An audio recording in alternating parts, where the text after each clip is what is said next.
I can't tell you anything about the character that I play. Not at this point. I have to keep it a secret. I think the artwork on this show is beautiful, and I think that's why manga has, you know, attracted the attention of people in Western cultures, because it's beautiful to look at, and it's surprising because you expect it to be for children, but it's not at all. So it's an interesting medium to play in. It's an interesting genre because you can, a bit like FarScape in a way, you can be cheeky and irreverent, even though on the surface it looks quite innocent.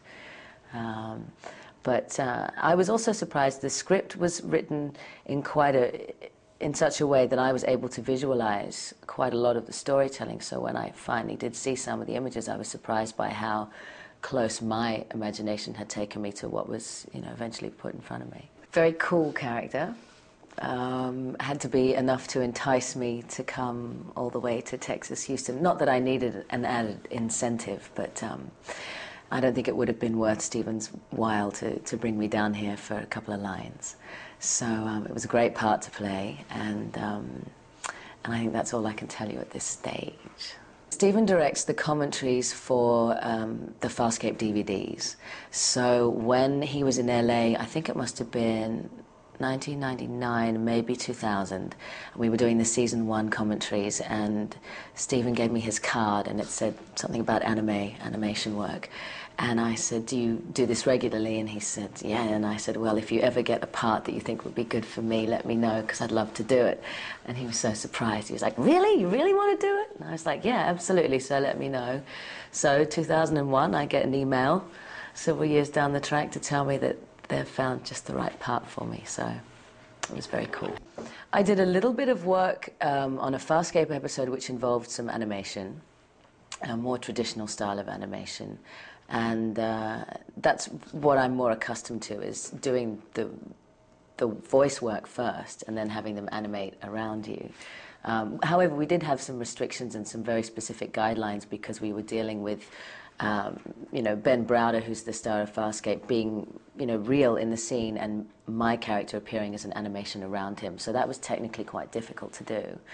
And this job has certainly presented some technical difficulties as well.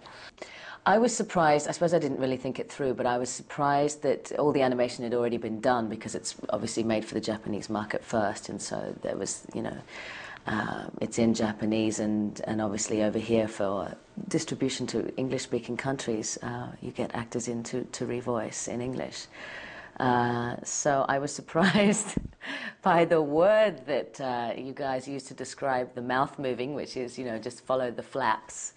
And I didn't know what they were talking about until I started taping today, recording today. But it's a difficult and different process. On FarScape, we do ADR, which is additional dialogue recording. It's quite a high percentage that we revoice of our dialogue. And this is obviously all revoicing. But to someone, you know, hearing someone else's voice who's already done the performance before you, doing an American accent, and the particular character I'm playing, it's quite, I have to be quite dexterous, so it's been a good challenge. Very proud indeed, and very excited because FarScape's just started on air in Japan, because we thought that as a show it would appeal, especially, you know, aesthetically, to the Japanese audience because of their love of anime and of manga. So to cross over and now do something which is quintessentially Japanese, and an opportunity to work with Steven again, of course. So it's been great. I'm very happy.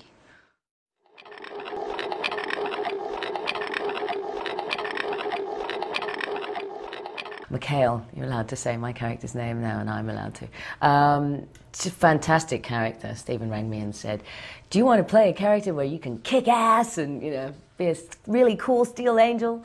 So I was very surprised, though, when I read the script, because I didn't realize, obviously, that Mikhail would turn out to be a woman.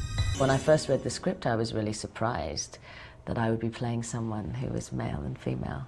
You know, that suits me. They always say scratch an actor, get an actress. It's always fun to play the villain, because the villains tend to be intelligent and calm and in control, and so it's less energetic in terms of performing. You're not exerting so much energy, but it takes a different type of energy to remain controlled but allow enough modulation in the voice to get character through and to be able to tell the story without being completely, flatlined. I just keep waiting for someone to come into the recording booth and go, clear, because my voice has just kind of become so like, the quintessential evil person with the twirling moustache.